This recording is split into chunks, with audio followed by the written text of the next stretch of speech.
días a todos.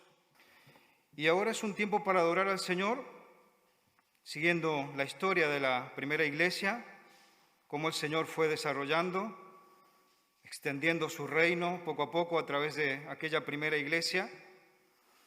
Hemos caminado el percurso que nos da el libro de Hechos hasta llegar a Hechos capítulos 23, como decía Manuel. Hace unas semanas atrás pudimos meditar sobre Hechos 22. Pablo, a este punto, que es un poco la referencia que la Escritura nos deja para nosotros en la meditación también de hoy, cómo el Señor lo tuvo a su lado, cómo trabajó en él, en su vida, cómo el Señor desarrolló ese instrumento en un modo especial, ¿no? En aquellos primeros años de la iglesia naciente. Estuvimos viendo en Hechos 22 cómo después de terminar ese despliegue tan intenso de viajes misioneros que hizo el apóstol Pablo, el Señor le puso en el corazón de volver a Jerusalén.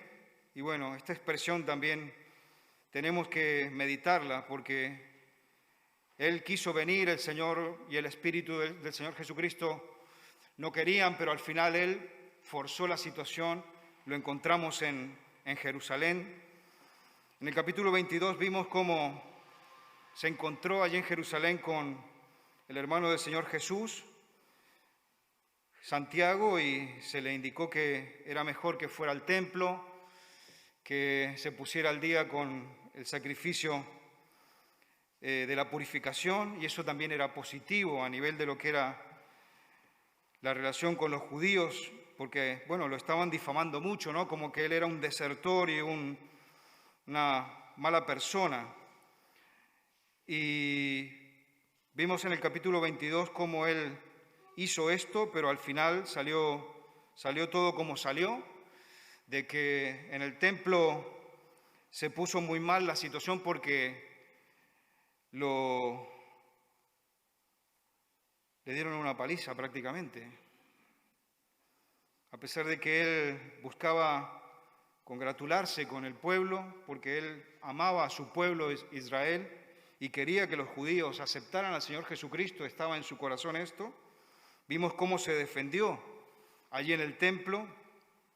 Vimos cómo también Lucas otra vez nos dio un detalle más amplio sobre cómo fue ese testimonio de Pablo al conocer al Señor Jesucristo. Y también terminamos viendo cómo fue arrestado, terminó sus días como hombre libre en el ministerio y pasó a estar bajo la custodia de los romanos. Y hoy día, en el capítulo 23, vamos a darle un tema a nuestra meditación, y creo que es un poco con el ánimo también de que tú y yo nos compenetremos de lo que la Escritura tiene para esos días y que tiene que ver contigo y conmigo también. He puesto un título a la meditación que es retomar el ánimo en medio de la crisis. Vamos a encontrar a Pablo en una situación crítica, una situación bastante frustrante, porque él quería conectar con el pueblo, quería llevar el mensaje de salvación al pueblo de Israel, pero vamos a ver cómo ahora, por quinta vez y en modo definitivo, el pueblo de Israel termina rechazando al Señor Jesucristo como Mesías. Así que vamos a ver a Pablo allí en crisis y cómo el Señor, en su providencia, tiene ánimo para su pueblo, inclusive en las situaciones más complejas que nos podamos encontrar. Vamos a ver también cómo Pablo vuelve a defenderse, en este caso ya no ante el pueblo en general, sino que es llevado ante el Sanedrín, ante ese consejo, que es interesante el artículo que nos ha puesto Armando hoy día en el boletín, lo puedes ver, porque explica allí cómo funciona este órgano de consejo que tenía el pueblo de Israel, y es bueno que lo leas con calma después. Seguidamente vamos a ver cómo el Señor rescata, porque de nuevo se arma un alboroto durante esa defensa que Pablo está presentando ante el Sanedrín. El Señor lo rescata y le alienta en un modo muy especial, un aliento que puede llegar hasta ti y a mí a fecha de hoy. No sé con qué problemas puedes estar lidiando, de distinta índole. Pueden ser problemas de trabajo, por falta o por exceso de trabajo. Pueden ser problemas de salud, problemas de familiares, tensiones de distinto tipo que nos llevan a veces a sentirnos en una crisis profunda, como veremos que le está pasando a Pablo a fecha de hoy. Y finalmente veremos cómo el Señor en su providencia rescata a Pablo de esa situación tan difícil y el Señor lo hace que lo trasladen hacia otra área bajo custodia romana. Y vamos a leer nuestra Biblia. Por favor, te pido que abras en el libro de los Hechos. Vamos a retomar desde 22:30 y vamos a leer hasta el 23:11. Escribe así Lucas. Al día siguiente, queriendo saber de cierto la causa por la cual le acusaban los judíos, le soltó de las cadenas y mandó a venir a los principales sacerdotes y a todo el concilio, y sacando a Pablo, le presentó ante ellos. Entonces Pablo, mirando fijamente al concilio, dijo: varones hermanos, yo con toda buena conciencia he vivido delante de Dios hasta el día de hoy. El sumo sacerdote Ananías ordenó entonces a los que estaban junto a él a que le golpeasen en la boca. Entonces Pablo le dijo: Dios te golpeará a ti, pared blanqueada. ¿Estás tú sentado para juzgarme conforme a la ley y quebrantando la ley me mandas a golpear? Los que estaban presentes dijeron: ¿al sumo sacerdote de Dios injurias? Pablo dijo: no sabía, hermanos, que era el sumo sacerdote, pues escrito está: no maldecirás a un príncipe de tu pueblo.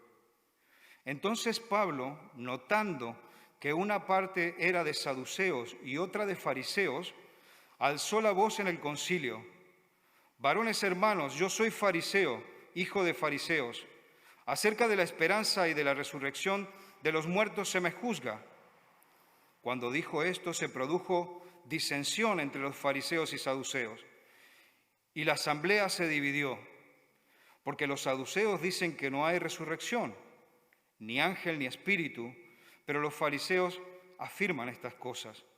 Y hubo un gran vocerío, levantándose los escribas de la parte de los fariseos, contendían diciendo: ningún mal hallamos en este hombre, que si un espíritu le ha hablado o un ángel, no resistamos a Dios.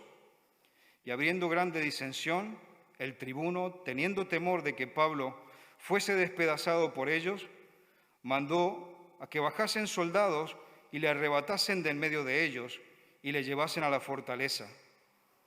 A la noche siguiente se le presentó el Señor y le dijo: ten ánimo, Pablo, pues como has testificado de mí en Jerusalén, así es necesario que testifiques también en Roma. Vamos a parar nuestra lectura aquí, aunque después vamos a ir viendo el resto del capítulo 23 para poderlo desglosar y entender y sacar nuestras aplicaciones de esta meditación bíblica. Entonces, nuestro primer punto que vamos a tratar esta mañana de meditar es cómo se defiende Pablo ante este Sanedrín, versos 1 a 9. Y aquí vemos a Pablo delante de este Sanedrín. Lucas nos explica que pienso que estaba muy sereno mirando a su auditorio, este Sanedrín. Y por lo que nos escribe Lucas, vemos que intenta, de que ellos comprendan que la conciencia con la cual él se está moviendo es una sana conciencia delante de Dios.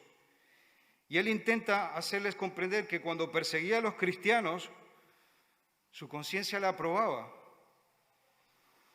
Y todavía a este punto, a fecha de hoy, cuando lo vemos que está ahí presentándose delante del Sanedrín como un cristiano, su conciencia también le aprobaba. porque a pesar de que ellos lo consideraban un traidor, él estaba muy tranquilo en el Señor.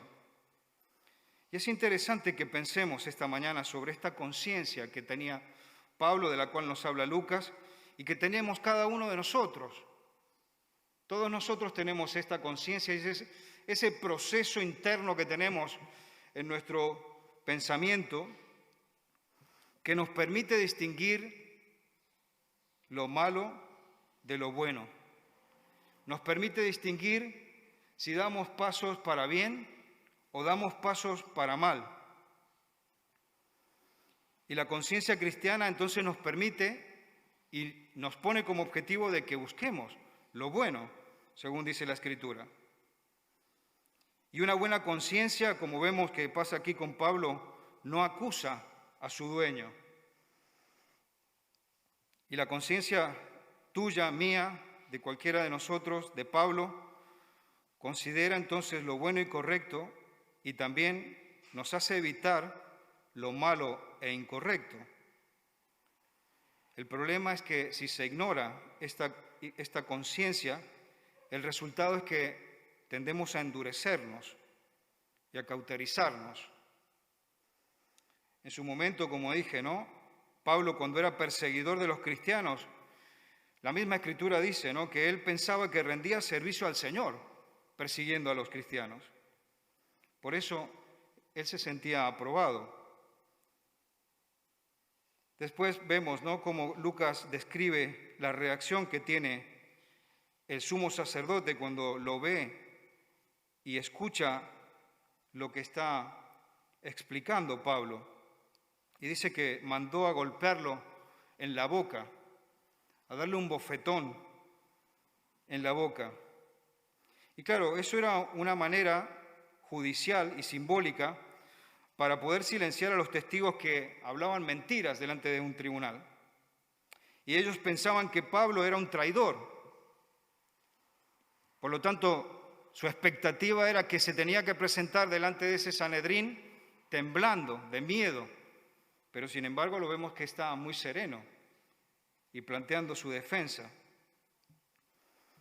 Flavio Josefo en sus notas escribe que esto puede haber venido de parte de los saduceos, que eran hombres muy toscos, desprovistos de buenos modales. Y esto que ha pasado, ¿no?, que manden a golpear a Pablo así, de golpe, nos da prueba de ello, ¿no? Y lo que nos extraña también, como iremos viendo, es la pasividad del tribuno, que también estaba presente durante este momento y que no evitó, no frenó para que golpearan a Pablo como ciudadano romano. El Señor Jesucristo también le pasó algo muy similar a Pablo, aunque esto lo digo por el verso 3, ¿no?, en la reacción que tiene Pablo cuando le pegan ese bofetón en la cara, ¿no? Y dice, Pablo le responde, Dios te golpeará a ti, pared blanqueada. Tenía un pronto también Pablo y reaccionó. El Señor Jesucristo vemos, ¿no?, según Mateo capítulo 23, verso 27, que también reaccionó de una forma similar ante los fariseos que lo atacaron. Pero Jesús empleó una figura más fuerte y les dijo que eran sepulcros blanqueados, no solamente pared blanqueada. Y llama la atención también muy fuertemente que pocos años después este sacerdote Ananías fuera asesinado. Pablo le dice, ¿no estás tú sentado allí para juzgarme conforme a la ley y quebrantando la ley me mandas a golpear? Porque claro, la ley en Levítico 19:35 establecía, ¿no?, que no se tenía que hacer injusticia durante un proceso de juicio. Había que respetar al condenado hasta que se concluyera de que era culpable, ¿no?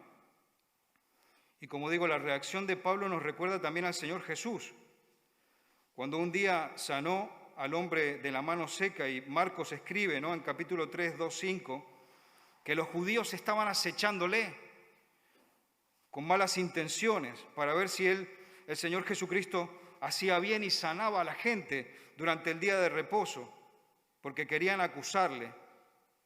Y allí vemos, ¿no?, en este capítulo 3 de Marcos, que el Señor también se lo tomó mal y los miraba con enojo.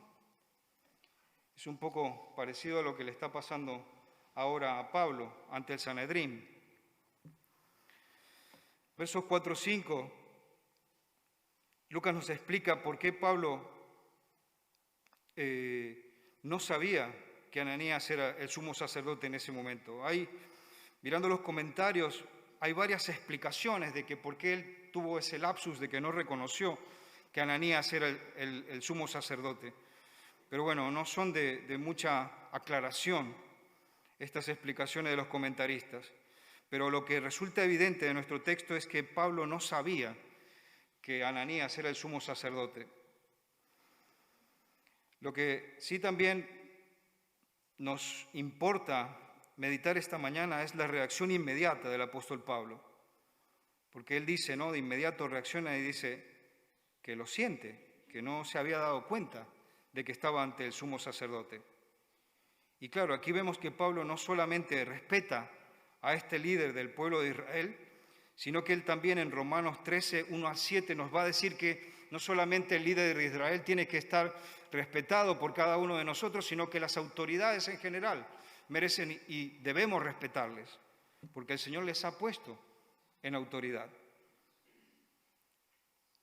Versos 6-7, Lucas nos explica, ¿no?, que esta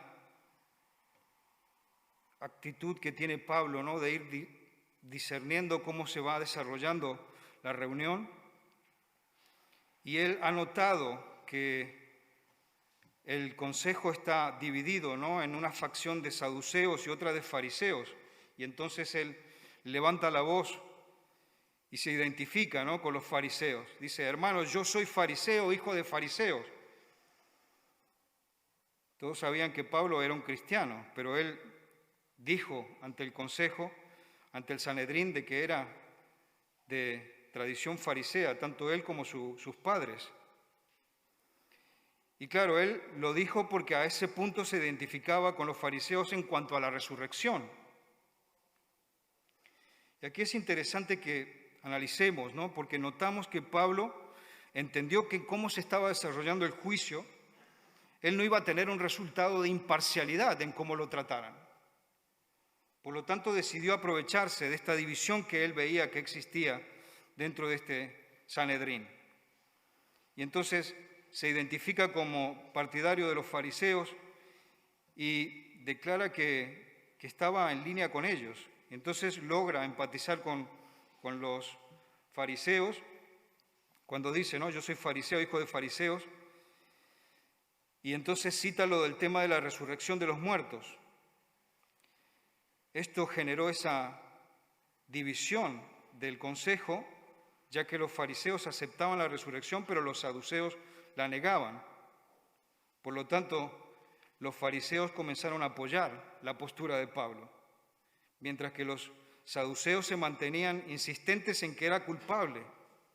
El resultado, como dice Lucas, ¿no?, fue una tremenda discusión entre los dos grupos, un alboroto tremendo, al punto que el capitán tuvo que ir a rescatar a Pablo del medio de ese alboroto, porque a lo mejor podía suceder de nuevo como había pasado en el templo, que lo iban a querer matar nuevamente.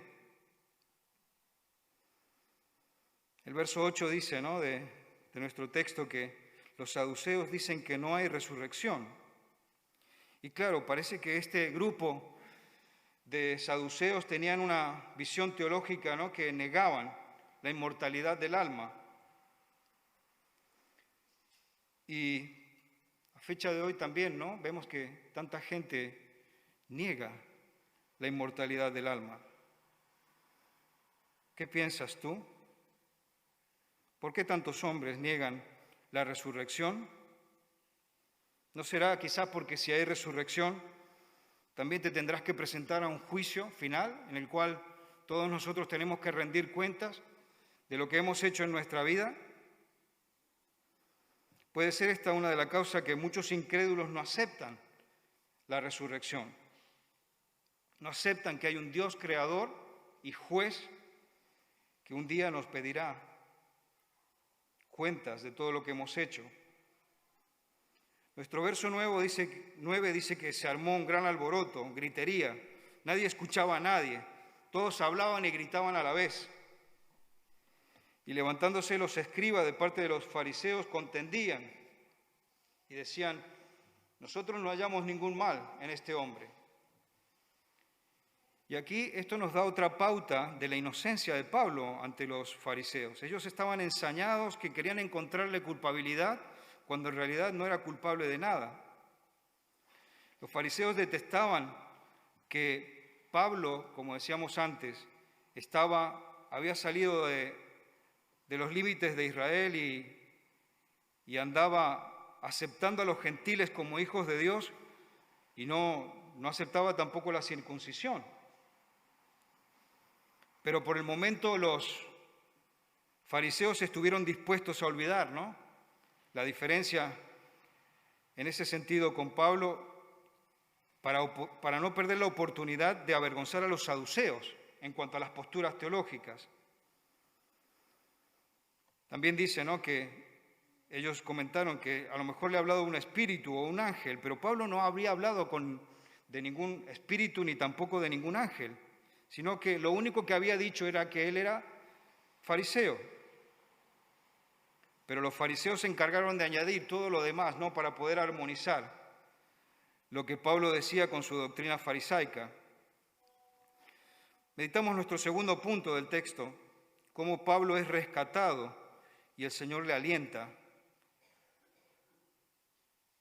Verso 10 dice que el tumulto era muy grande y el tribuno, con mucho temor de que lo fuesen a herir, porque ya sabía lo que había pasado en el templo, entonces mandó a los soldados para que vayan a quitarlo del medio y le llevasen a la fortaleza.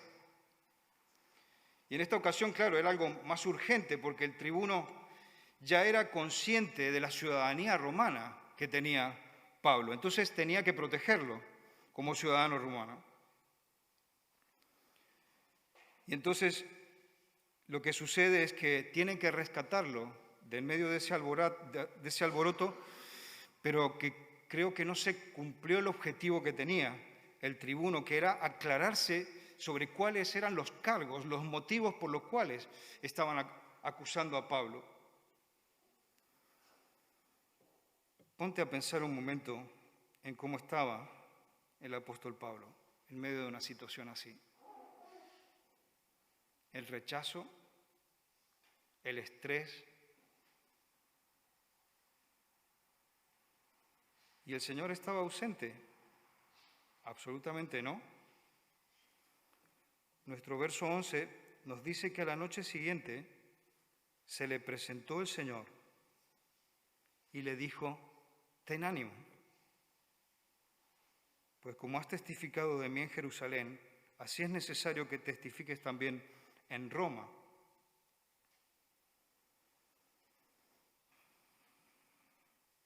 Entendemos que el Señor tiene ese momento íntimo con él para fortalecerle en medio de esa crisis que está atravesando. Por la providencia del Señor vemos que se ha iniciado un proceso que llevaría a Pablo hasta Roma. El Señor, al principio de su conversión, le había dicho a Ananías que Pablo iba a padecer mucho por su nombre y que también llegaría hasta Roma. Pero claro, en ningún momento se dice que llegaría hasta Roma como un hombre libre. Y después Pablo se va a acordar en muchas ocasiones de estas palabras. El verso 12, que no lo hemos leído, te invito a que lo sigas conmigo, dice que venido el día, o sea, pasó esa noche, el Señor estuvo con él, le estuvo dando ánimo, motivándole. Venido el día, dice, algunos de los judíos tramaron un complot y se juramentaron bajo maldición, diciendo que no comerían ni beberían hasta que hubiesen dado muerte a Pablo. ¿Te puedes pensar esta gente que pensaban servir a Dios?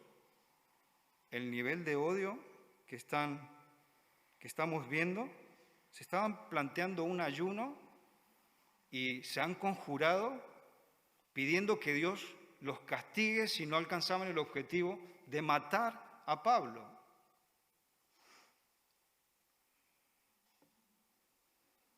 Vemos que esto también va a ser otro eslabón más, ¿no?, de esta cadena de la providencia del Señor, ya que, como iremos viendo, este complot va a determinar de que Pablo sea llevado desde Jerusalén camino a Cesarea, ¿no?, que estaría mucho más cerca de Roma.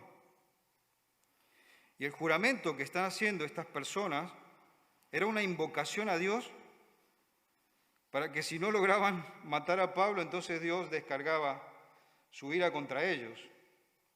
Era un fanatismo realmente desmesurado, un fanatismo que también los romanos no era la primera vez que lo veían. De hecho, llegó el punto en que los romanos no soportaron más y terminaron sitiando la ciudad en el año 70 después del Señor Jesucristo y la arrasaron. Versos 13 a 15 nos dice Lucas que eran más de 40 los que habían hecho este conjuro, esta conjuración, los cuales fueron a los principales sacerdotes y a los ancianos y dijeron: nosotros nos hemos juramentado bajo maldición a no gustar nada hasta que hayamos dado muerte a Pablo. Ahora pues vosotros con el concilio requerid al tribuno para que le traiga mañana ante vosotros, como que queréis indagar alguna cosa más cierta acerca de él, y nosotros estaremos listos para matarle antes de que llegue. Era ahí un plan, ¿no?, que tenían estos 40 compinchados con el Sanedrín. Y claro, los sacerdotes y los ancianos solamente tendrían que pedir al tribuno que dejara venir a Pablo hasta allí, hasta el consejo, y de lo demás se encargarían estos 40. Era una conspiración realmente criminal. Y como estamos diciendo, ¿no?, a no ser por esa intervención de la providencia del Señor, este plan podría haber sido exitoso. Pero bueno, el Señor no tenía pensado esto para su pueblo, para nosotros, para Pablo. El Señor le protegería. Y el verso 16 creo que es muy importante para nuestra meditación de hoy. Especialmente, mira cómo comienza: más,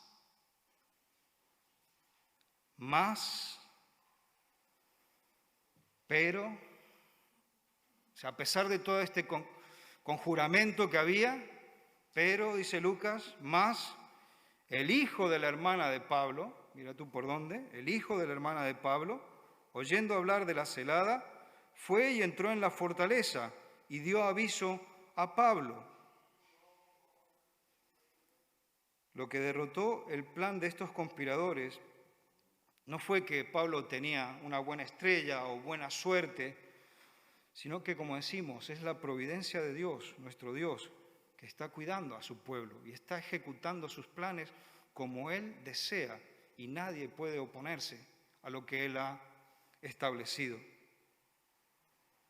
El Sanedrín y los otros fanáticos estaban completamente concentrados y conjurados a dar muerte a Pablo, pero el Señor tenía otros planes, como vamos viendo. Y aparece aquí este jovencito, dice: el hijo del hermana de Pablo, oyendo hablar de la celada, fue y entró en la fortaleza y dio aviso a Pablo. Lucas nos deja aquí con muchas preguntas respecto a este joven, pero lo importante es que este sobrino de Pablo desempeñó un papel clave para nosotros como pueblo de Dios. Otro detalle también que observamos es que aunque Pablo era prisionero de Roma, los oficiales lo trataban con muchas atenciones humanas, ¿no? Porque podemos ver aquí, ¿no?, que dejan pasar a este familiar para que se acerque y vaya a dar este recado, ¿no?, a los responsables romanos. Lo trataban con mucha humanidad. Verso 17. nos dice que Pablo, llamando a uno de los centuriones, le dijo: lleva a este joven ante el tribuno porque tiene cierto aviso que darle. Y claro, Pablo también me parece que es importante, ¿no?, que veamos la forma en que él se mueve. Él aplica su criterio. Se da cuenta que era mejor que no hable con ninguno de los rangos intermedios, de los mandos medios, porque el mensaje no podía llegar a la persona que tomara la decisión. Y entonces hace que, en modo que este jovencito pudiera llegar hasta quien toma la decisión. Y claro, por un lado también, por otro lado, decir que el Señor, estamos viendo que en su providencia está ayudando a Pablo, pero él también por su parte vemos que es responsable en su actuar y está aplicando un criterio correcto en cómo hacer las cosas para que los planes del Señor puedan avanzar. El verso 18 dice que entonces, tomándole el centurión, lo llevó hasta el tribuno, o sea que dice que le tomó y parece que realmente era muy jovencito porque le cogió por la mano. Y entonces dice que le llevó al tribuno y le dijo: el preso Pablo me llamó y me rogó que trajese ante ti este joven que tiene algo que hablarte. Y cómo ha cambiado el estatus de Pablo, ¿no? De ser aquel gran perseguidor de los cristianos, ahora vemos que se le nombra, ¿no?, como el preso Pablo.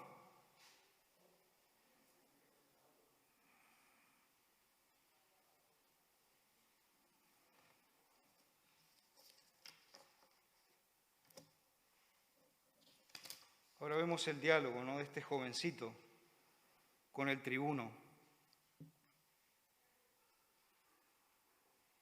Le dijo el chico al tribuno: los judíos han convenido en rogarte que mañana lleves a Pablo ante el concilio, como que van a inquirir alguna cosa más cierta acerca de él. Y claro, yo pienso que el tribuno, al escuchar lo que decía este chico, se habrá recordado de la conducta salvaje que había visto, ¿no?, de los judíos allí en el templo, y cómo los soldados habían tenido que rescatar a Pablo, tanto allí en el templo como también en el Sanedrín.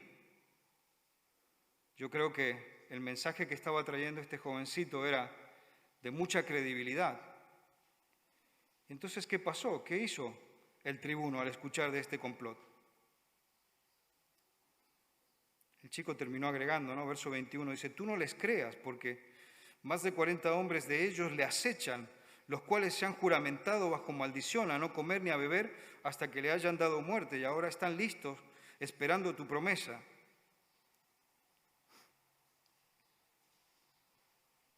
Tremendo. Un niño que aparece justo allí, que ha escuchado lo que estaban tramando estas personas, llega y habla con el tribuno entiende, porque ya tiene la credibilidad de toda la situación, y entonces dice que el tribuno creyó y dice que despidió al joven, mandándole a que no dijese a nadie que le había dado aviso de esto, tanto para la seguridad del joven, porque visto lo visto, el chico podría desaparecer, ¿no?, por lo que había hecho. Podría ser tomado como un acto de traición. Entonces dice que el tribuno despidió al joven, lo mandó que no dijese nada a nadie y mandó inmediatamente a preparar un grupo de soldados con 2 centuriones que los guiaran y que se prepararan para sacar a Pablo de allí, de donde lo tenían prisionero. ¿Ves la providencia del Señor aquí? ¿Cómo mueve a estas personas, a este ejército, a estos soldados para proteger a Pablo?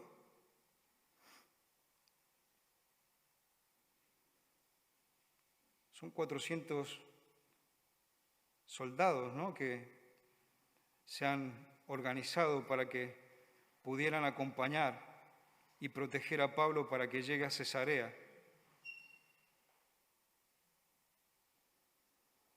Punto 3 de nuestra meditación. El Señor permite que bajo este cuidado de los soldados de esta compañía pueda ser transferido bajo custodia a Cesarea de los romanos. Y claro, había un protocolo a seguir, versos 24 en adelante, ¿no? 25 especialmente.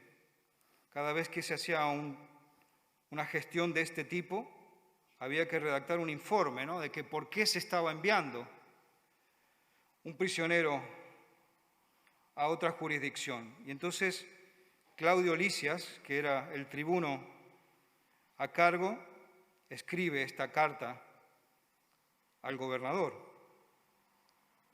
Y es interesante que leamos esta carta. Claudio Lisias, leo del verso 26 en adelante, dice: Claudio Lisias al excelentísimo gobernador Félix, salud. A este hombre aprendido por los judíos y que iban ellos a matar, lo libré yo, acudiendo con la tropa, habiendo sabido que era ciudadano romano. Y queriendo saber la causa por qué le acusaban, le llevé al concilio de ellos. Y hallé que le acusaban por cuestiones de la ley de ellos, pero que ningún delito tenía digno de muerte o de prisión. Pero al ser avisado de acechanzas que los judíos habían tendido contra este hombre, al punto le he enviado a ti, intimando también a los acusadores que traten delante de ti y lo que tengan contra él. Pásalo bien. Qué saludo más informal la despedida, ¿no? ¿Qué os parece la carta que le ha enviado Claudio Lisias al gobernador? ¿Les parece que es totalmente correcta?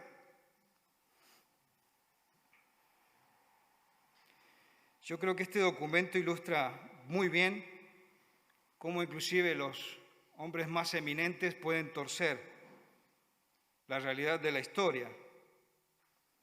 ¿Cuántos hechos históricos no habrán sido torcidos, ¿no?, para favorecer a ciertas personas, a ciertas imágenes de ciertas personas?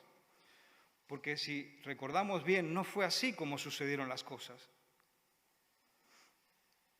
Es cierto que Claudio Lisias lo libró a Pablo de que los judíos los mataran, pero él en ningún momento hace mención de que primero lo trató mal, ¿no?, que lo mandó a encadenar, que lo mandó prácticamente a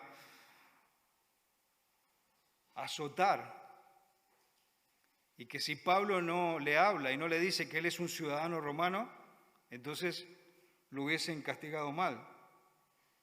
No escribió que él le mandó atar con cadenas, tampoco le escribió lo que en capítulo 22 habíamos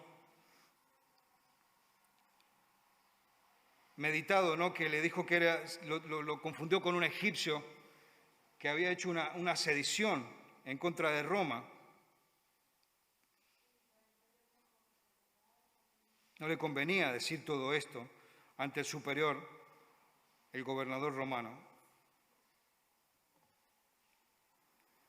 Verso 33 nos dice que cuando ellos llegaron a Cesarea y dieron carta al gobernador, presentaron también a Pablo delante del gobernador.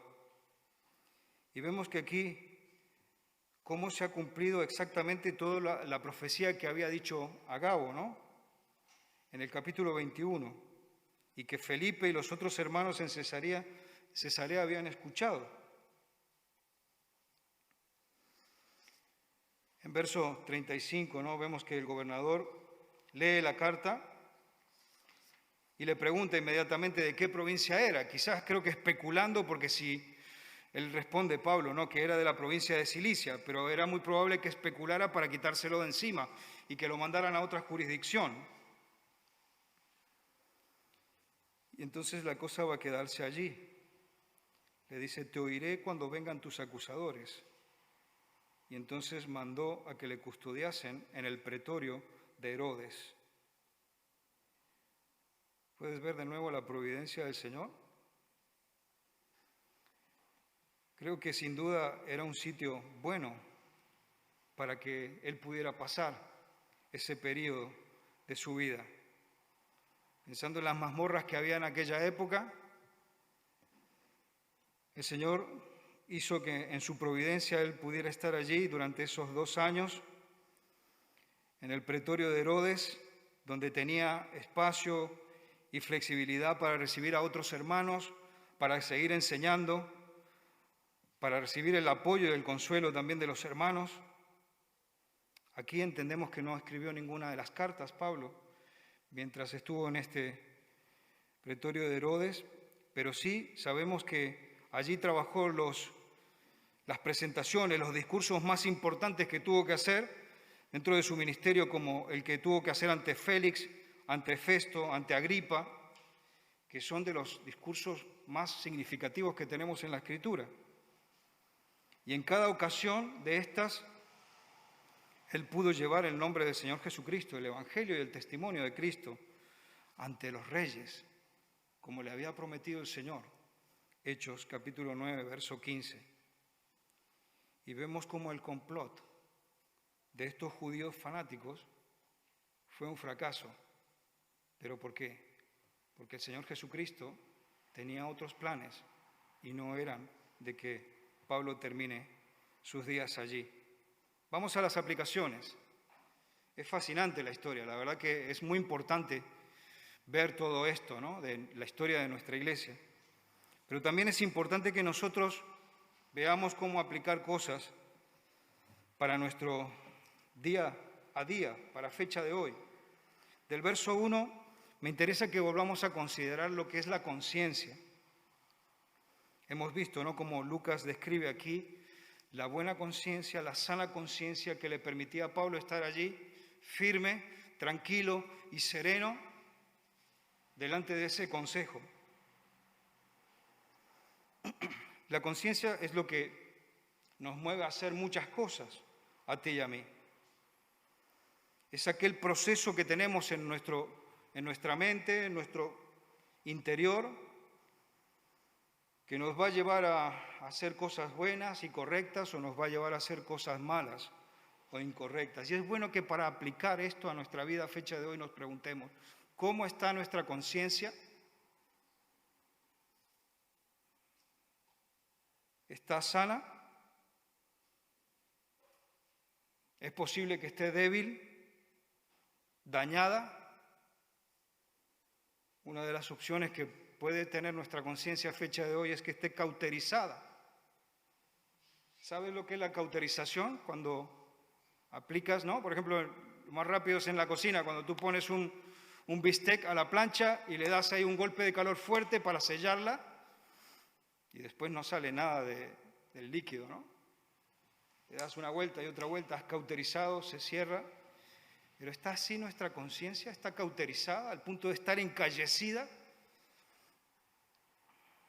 ¿De que no somos sensibles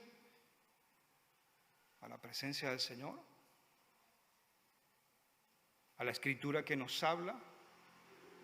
¿A la Escritura que el Señor nos ha dejado como pueblo para que lo tomemos como nuestra base común y que nos ponga en discusión, nos renueve, nos saque de aquella tendencia pecaminosa a la cual normalmente y naturalmente tendemos?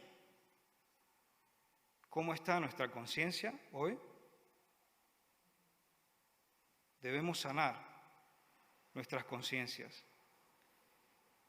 Y la forma de sanar nuestra conciencia es a través de la relación con el Señor, nuestro Padre Celestial, en una relación viva y sana. Me interesa mucho también que si después miras el boletín de hoy, que se nos ha puesto un artículo, ¿no?, sobre el andar con Dios. El andar con Dios creo que es importante para sanar nuestra conciencia. Es estar con el Señor día a día, que crezca nuestra confianza con Él, nuestra fe, al punto de que le sintamos, de que si vamos a hacer un mal paso, sintamos que el Señor le ofende y no le honramos.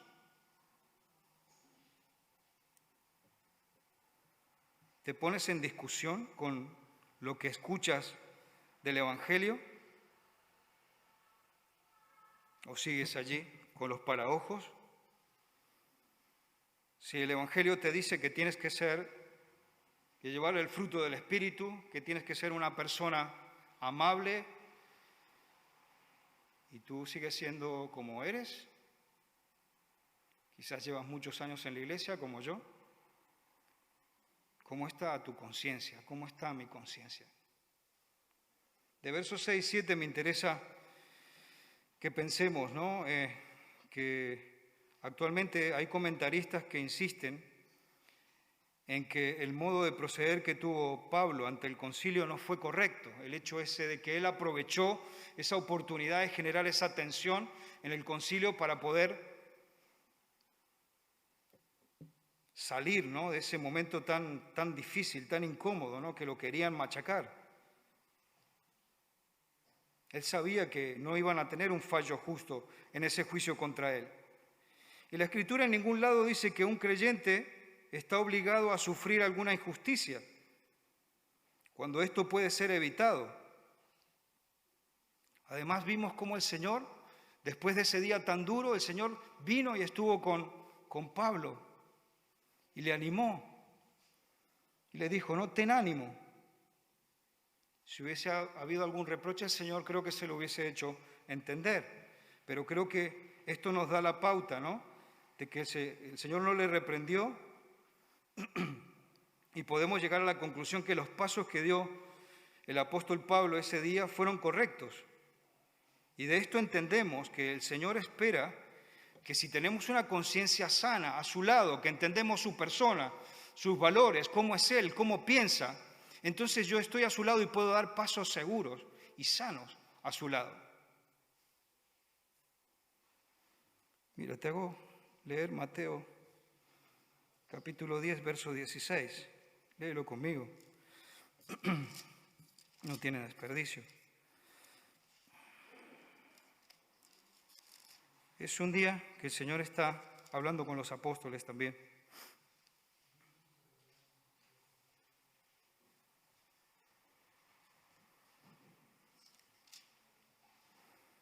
He aquí, yo os envío como a ovejas en medio de lobos. Sed pues prudentes como serpientes y sencillos como palomas. La versión La Palabra dice, sed pues astutos como serpientes y sencillos como palomas. El Señor ya lo había anticipado, porque Él sabe que estamos como ovejas en medio de lobos. Y aquí le pasó a Pablo. Y él simplemente hizo lo que el Señor le puso en su corazón, honró al Señor y salió adelante. Del verso 11, por favor, abre tu corazón y tu mente y escucha estas palabras que el Señor dedicó a Pablo. Quizás tú estés, como decía al principio en la introducción, con algún problema familiar, con algún problema de trabajo, con algún problema que yo no entiendo, solamente tú lo conoces. Pero el Señor te dice, ten ánimo, ten ánimo. Se lo dijo a los enfermos, Mateo 9:2. El Señor Jesucristo le dijo, ten ánimo. Y recordad aquella noche que el Señor salió en medio de la tormenta y estaban en el mar que se embraveció, vino una tormenta y vino caminando hacia los apóstoles que estaban en la barca y que ellos estaban con mucho miedo, pensaban que era un fantasma. ¿Qué les dice el Señor? Mateo capítulo 14, 25-27, dice, vino andando sobre ellos en el mar, les dijo, tened ánimos, yo soy.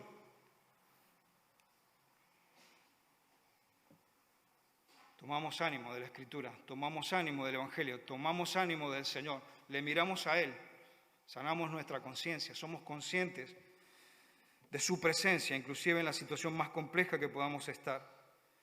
Versos 16, 23, 24, la providencia de Dios, la he mencionado varias veces en la exposición. Sin duda alguna, el verso 16 ¿no? me ha impresionado mucho este sobrino pequeño este joven sobrino de Pablo, cómo pudo aparecer allí, escuchando la conjura que estaban haciendo para matar a su tío. ¿Fue casualidad? ¿Fue la buena suerte de Pablo que este jovencito estaba allí? ¿Te das cuenta que Dios tiene todo bajo control? No aceptamos que fue ni la buena suerte ni la coincidencia, sino que fue el Señor que hizo que él estuviera allí para escuchar esto que estaban tramando los contrarios a Pablo. También es importante, ¿no?, que pensemos que todas las personas, por más que aquí vemos un pequeño jovencito, ¿no?, son importantes en los planes de Dios. Nadie es menos importante, y mucho menos por ser un niño. Así que creo que esto es una buena aplicación también, ¿no? Finalmente, la providencia de Dios la hemos visto en cómo el Señor preparó, ¿no?, todo ese dispositivo de seguridad para que Pablo pudiera ser transferido desde donde estaba hasta Cesarea. ¿No piensas que Dios no hará lo mismo por ti y por mí? Yo creo que sí. Solamente tenemos que confiar en Él. Amén.